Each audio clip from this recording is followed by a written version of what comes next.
Bueno, ahora vamos a seguir hablando también de algunos que se vendieron, o algunas en este caso, que se vendieron hace tiempo y lo que hacen ahora, ¿no? Incluso en un escenario tan apabullante en favor de Cuba como fue la Asamblea General de Naciones Unidas hace unos días, en la que una vez más 187 delegaciones, gobiernos del mundo, le dijeron a Estados Unidos: destruye ya el bloqueo contra Cuba, levanta la muralla frente a dos, ¿no?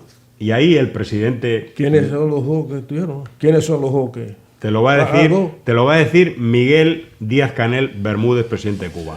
A su política de bloqueo contra el pueblo noble y solidario de Cuba, el gobierno estadounidense añade una infamia adicional. Otra vez se hace acompañar en el voto negativo por Israel, el genocida de Gaza. Vergonzoso y doble prontuario criminal.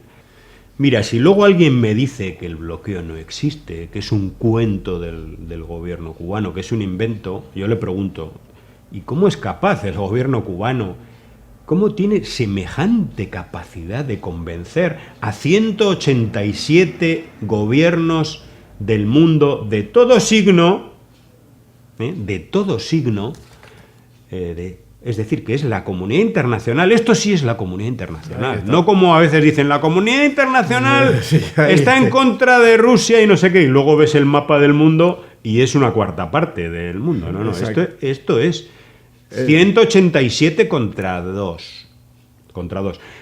Y además de esos 187 hubo países como Venezuela que no pudieron votar. O sea, que habría habido más de esos 187.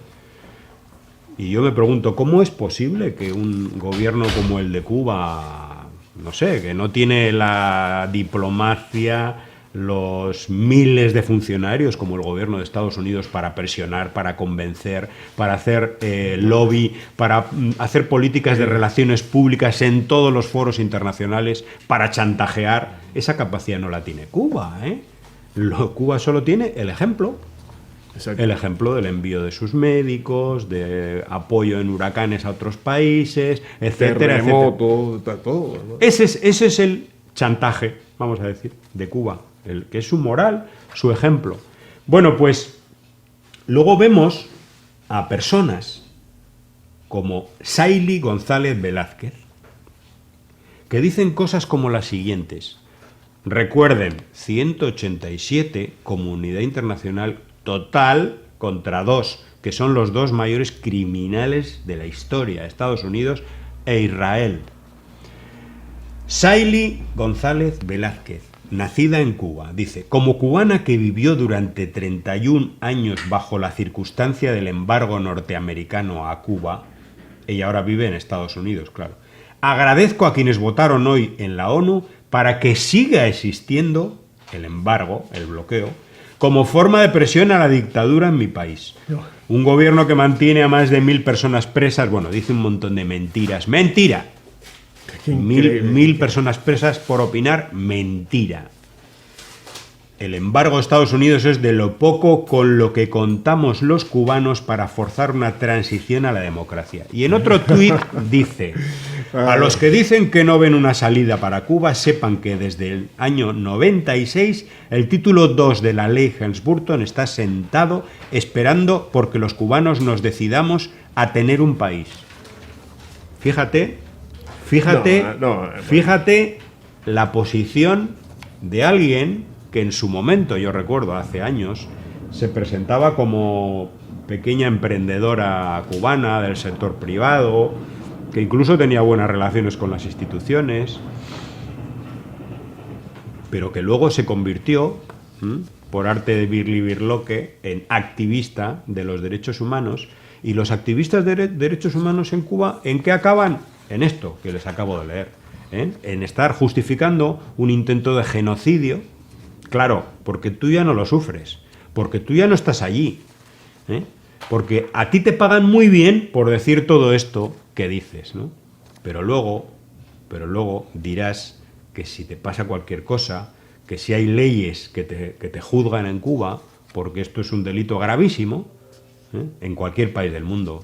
Pedir un bloqueo económico contra tu país, es decir, una guerra económica, es un delito en cualquier otro país, además al servicio de una potencia extranjera. Entonces luego dirás que eres una perseguida y formarás parte de esa lista, según tú, de 1000 personas perseguidas por sus ideas, ¿no?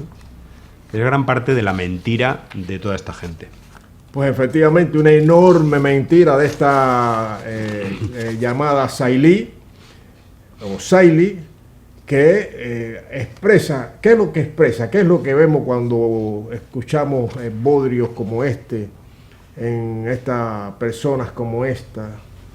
Vemos personas que están enajenadas, totalmente enajenadas, falta de cultura, falta de sentimiento, de alma, de empatía para con el pueblo del cual salió.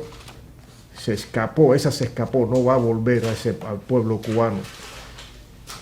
Falta de amor y desde luego expresa cuánta esclavitud tiene en su cerebro.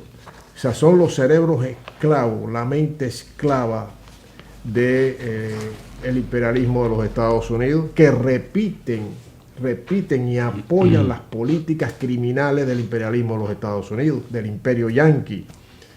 Entonces, personas que pasan de una posición, bueno, vamos a decir, normal, pues tenía su negocio, como bien tú dices, tenía relaciones con las instituciones, pero la transformación viene cuando pone un pie en los Estados Unidos.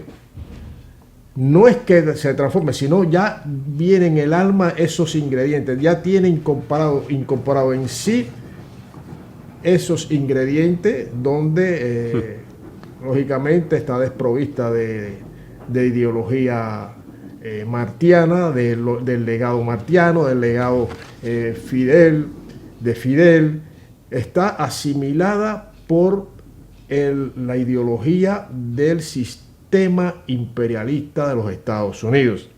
No tiene vergüenza para atacar de esa manera vil al propio país, porque tiene que saber que la política de bloqueo económico, financiero y comercial es una política ilegal y es criminal.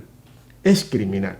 Entonces, hay una cosa, esta gente, entonces dicen, fíjate si tiene el cerebro, no hay cerebro, tiene menos cerebro que el tamaño del cerebro es menor que un garbanzo.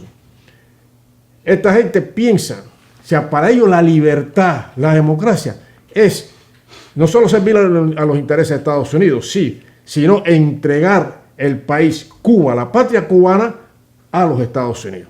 O sea, que Cuba sea parte de los Estados Unidos. O sea, es la mentalidad anexionista, neoanexionista y anexionista que tienen esta gente. Entonces, para ellos la libertad, dice, la libertad es entregar el país a los Estados Unidos. Sirven a esos intereses de dominación. Estados Unidos lleva, bueno, desde el siglo XIX, desde el principio del siglo XIX, intentando que Cuba caiga en su regazo, como dice, como fruta, en la política de la fruta madura. Bueno, está expresado ahí. Está expresado esta señora, la Sailí, una canalla, no tiene vergüenza. No tiene cabeza, tiene una fruta madura. Una fruta madura en la cabeza, efectivamente. Y entonces, así, pero es que le pagan. Le pagan. Y entonces. Ella repite un guión pagado. Un guión pagado que después ya está tan desnaturalizada que no sé. Bueno, mira, que deja el pueblo cubano tranquilo, que sabe cómo enfrentar. Hay que tener en cuenta una cosa importante. Estados Unidos lleva 65 años con una política criminal contra el pueblo cubano y contra la sociedad cubana en su conjunto, incluido el gobierno revolucionario. Una política criminal ya no solo de bloqueo económico, financiero, comercial, hay que repetirlo 1000 veces, sino también, añadido a eso, unido a eso, una política de terrorismo de Estado contra el pueblo cubano. No podemos olvidar las muertes que ha causado esa política. 2.478 muertes No, 3.478 muertes, rectifico, 3.478 muertes y más de 2.099 discapacitados. Producto del terrorismo de Estado gestado desde los Estados Unidos hacia Cuba. No al revés nunca. Nunca al revés, sino de Estados Unidos hacia Cuba. Entonces, contra todo eso, aparte de eso, más de 600 intentos de asesinato al líder histórico de la Revolución Cubana, el compañero comandante en jefe Fidel, y a otros dirigentes de la Revolución, intentos de asesinato. O sea, esa es la... desde Estados Unidos. Y después hablan de derechos humanos, hablan de esto y lo otro. Mentira. Violando el derecho internacional, violando la Carta de Naciones Unidas, violando todo, pasando por encima de las leyes. Bueno, a eso ha llegado estos elementos como esta persona y otros que sirven a esa industria, la industria del odio, la industria del crimen y desde luego el apoyar las políticas injerencistas y genocidas del imperialismo de Estados Unidos contra Cuba.